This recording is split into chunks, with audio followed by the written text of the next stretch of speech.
Nancy Drew, Secrets Can Chill. A funny story by Arglefumph. This is Chapter 5, The Case Report. Nancy made a beeline towards the only other person in Maxine's.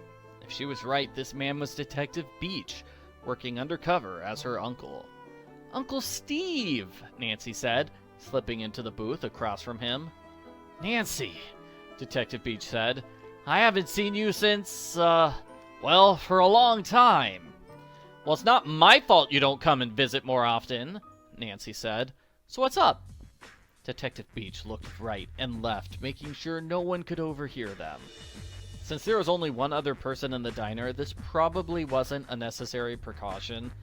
He leaned in closer to Nancy and said, We prepared a case report for you. It turns out there are 2 stories about the victim. Goody, Nancy said. She liked story time. Everyone already knows the public version of the story, Beach said. Jake Rogers was a senior at Paseo del Mar. Kind of a nasty fellow, unpopular as a result. He was at school after hours, for unknown reasons, when he was pushed down a flight of stairs. Uh-huh, Nancy said. She grabbed a menu and started looking through it. For some odd reason, XER3 was scribbled inside. The private version of the story, Beach said. Jake Rogers was a small-time crook. His personal bank account is huge, at least 10 times what he made as an employee here. He's probably involved in drugs, blackmail, or both. That's not good, Nancy said. Students mentioned the fact that Jake always carried a blue notebook around with him. Always. He was never seen without it. Detective Beach took a sip of his coffee. Of course, everyone figured it was his math notebook or something like that, Beach continued, but we know better. That notebook probably contained a list of his illegal dealings, or some kind of incriminating evidence. When he was killed, the notebook disappeared. Nancy said thoughtfully. The notebook is our best lead right now, Beach said. Maybe the killer took it, or maybe Jake hid it in the school somewhere. Either way, find the notebook, find the killer. That's the plan. I've got it, Nancy said. You have the notebook? Detective Beach asked. No, I know what I'm going to eat, Nancy said. I'm going to get the Maxine Special. It sounds delicious. Nancy put down the menu. Now what were you saying about the case report? Chapter 6, The Kitchen. Nancy sat around for a while until she got tired of waiting for her food. She decided to go into the kitchen in the back so she could see what was taking the cook so long. It turned out there was no cook, which explained why Nancy's meal was taking so long to make. Since the murder victim spent a lot of time in the diner, Nancy figured it couldn't hurt if she snooped around for a bit. In the corner of the kitchen was a large sink area where they cleaned utensils. Nancy rifled through them and picked up a particularly cool-looking Nancy rifled through just these random things and picked up a particularly cool-looking soup ladle for no real reason. Then she noticed a crumpled-up piece of paper nearby. She picked it up and read, Dear Daryl, I need to break off our date to the Sadie Hawkins dance. I'm very sorry, but something suddenly came up. Connie. Daryl has trouble finding a date? I'm not surprised, Nancy said dryly. Nancy passed over some shelves full of cooking supplies, and her attention was caught by a piece of paper attached to a fridge. It was a list of instructions for employees, with HGL3 written on the bottom. Not too far away was the work schedule, which indicated that Jake Rogers usually worked with Daryl. They should really think about hiring a 3rd employee to work here, Nancy said to herself. At the bottom of the work schedule was a note which read TEL3. Nancy immediately wrote this down in her notebook. 1 weird clue was a fluke, but 2, that was a pattern.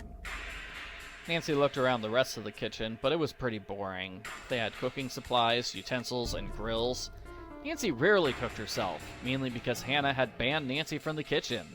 Hannah made this decision after Nancy accidentally set the oven on fire while attempting to make apple slices. Nancy accidentally set the oven on fire while attempting to make apple slices for lunch. Nancy thought that was an excessive punishment. Banned from the kitchen? Totally unfair. I'm a great chef, Nancy said. In fact, I can prove it by cooking my food myself. Nancy hunched over the oven, which looked kind of old. She had no idea how to use it, so she started by turning some of the knobs around. This had no effect, so she tried kicking the oven, which caused a loud clanging sound. Nancy looked to her left, and she was surprised to see that the old pipe was being supported by some bolt cutters. Why do they use hardware tools to hold up the oven pipes? Nancy thought. She picked up the bolt cutters, and the pipe immediately fell apart. The hiss of gas filled the air. "Oh no! Oh no!" Nancy said, looking around for something to hold up the pipe and stop the gas from flowing freely. She knew she had to act quickly, or else she'd get woozy and faint. "The soup ladle!" Nancy said, picking up the first item she could find. She jammed it under the pipe, and amazingly enough, it worked. It looked dangerous, incredibly dangerous, and unstable, but at least gas wasn't leaking everywhere. Nancy dashed out of the kitchen and out of Maxine's diner. "Hey, you guys might want to fix the pipes on your oven," she shouted at Daryl Gray on her way out. Chapter 7. Poor Mr. September. Nancy Drew decided it was a good time to visit Paseo Del Mar High School, the scene of Jake's murder.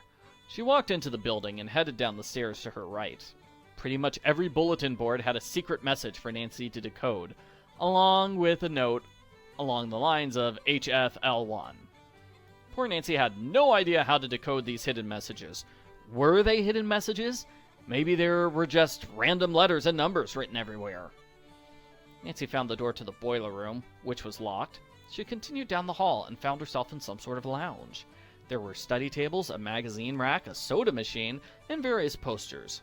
There was also a girl in the room, and if the plaque in front of the girl was to be believed, she was the hall monitor. Nancy eyed the right side of the room, which had a door to the teacher's lounge. It also had a large board containing pictures of the various students of the month at Paseo Del Mar High. One of the students stood out to Nancy, Mr. September. She recalled talking to Aunt Eloise about that boy a few days ago. "School started on September 30th that year," Aunt Eloise said. "There's no way to determine who the best student was, so we gave the Student of the Month award to some random kid whose name we picked out of the school directory. Big mistake." "Why?" Nancy asked. "He threw a fit at the awards ceremony," Aunt Eloise said. "He was screaming and crying and making a huge fuss. Nobody could calm him down, and after about an hour, we sent him home. He was still shouting about how this was the greatest moment of his life." "What happened to him after that?" Nancy asked. "He never returned to school," Aunt Eloise said. "We got a letter from him 6 months later, saying he moved away and changed his name to Arglefumph. I don't know what to make of it myself. The school psychiatrist said that he freaked out, but he never freaked back in again." "Poor Mr. September," Nancy said. "I can't believe he went crazy." The other students on the Students of the Month board looked reasonably sane, though, so Nancy decided to shrug it off. "Yeah, that Mr. September. He sounds like a really weird guy." Chapter 8. Connie Watson. The hall monitor in the study area was a somewhat short girl with reddish-brown hair. She was wearing a pink shirt, and she had a golden medallion around her neck. On the medallion was a foreign-looking letter that Nancy didn't recognize. "Hi, I'm Connie," the hall monitor said. "You're not from around here, are you?" "How did you know?" Nancy asked. "I have every student in this entire school memorized," Connie said. "I have a lot of free time. Things around here are usually quiet and boring." "That must be nice," Nancy said. "Of course now things are totally out of control," Connie said. "Somebody was killed last night, and all the students are worried."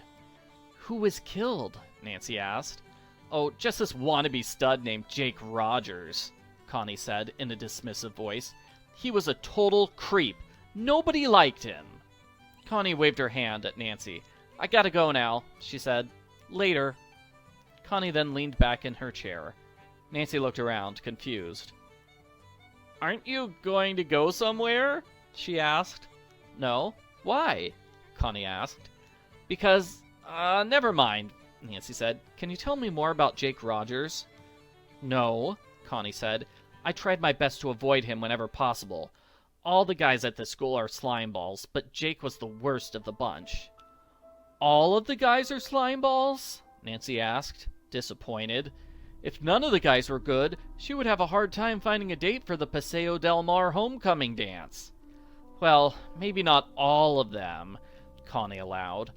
Daryl Gray seems nice. I wish I knew him better. Hey, wait a second, Nancy said, putting two and two together.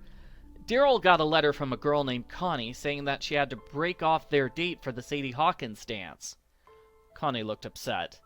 That's right, she said. And Connie, you just said you know every student in the school, Nancy said. So do you know who Connie is? Connie stared blankly at Nancy. It's me, she said finally. I sent Daryl that letter. I don't want to talk about it. But you were just saying you'd like to get to know... It's complicated, Connie sighed. I said I don't want to talk about it. Nancy noticed for the first time that Connie had rather large muscles, so Nancy decided to slowly back away. She tripped over her shoelaces and smashed against the soda machine behind her. Bwap, bwap, went the soda machine. I didn't do it, Nancy said automatically. It wasn't me. You set off the soda machine alarm, Connie said. Don't worry, it happens all the time. I'll turn it off for you.